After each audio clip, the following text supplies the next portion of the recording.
জানেন কি, আপনার বয়স যখন 50 বছর হয়ে যাবে, তখন আপনার বাচ্চার বয়স হবে 18 থেকে 20, 21 বা 25 বছর বয়স।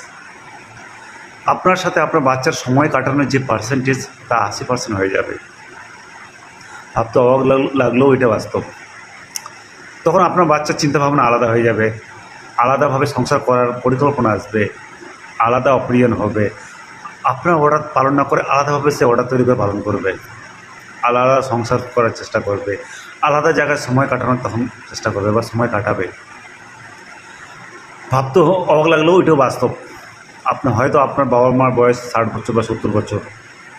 আপনি সেমভাবে আপনার বাবা মা আপনাকে মানুষ করেছে, বড় করেছে, তারপর আলাদাভাবে আপনি সংসার করলেন, আলাদা জায়গায় সময় কাটাচ্ছেন, এমনকি খোঁজও নিচ্ছেন না বাবা মা কী করছে না করছে।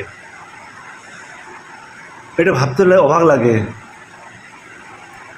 যে বাচ্চাকে আপনি ছোটো থেকে কত কষ্ট করে মানুষ করবেন, তাকে সাহস জগাবেন, তাকে হাঁটতে চলা শেখাবেন, তার অ্যাম্বিশন বা গোলে গিয়ে পৌঁছানোর চেষ্টা করবেন, কিন্তু সেই বাচ্চাই বা সেই সন্তানেই আপনার কাছ থেকে ধীরে ধীরে ধীরে ধীরে দূর হয়ে যাবে। আপনার অপিনিয়নে সে চলবে না, সে আলাদাভাবে আলাদা রকম ফ্যামিলি তৈরি করবে, যার একটা ছোট্ট পার্ট আপনি হবেন। এটাই প্রকৃতির নিয়ম।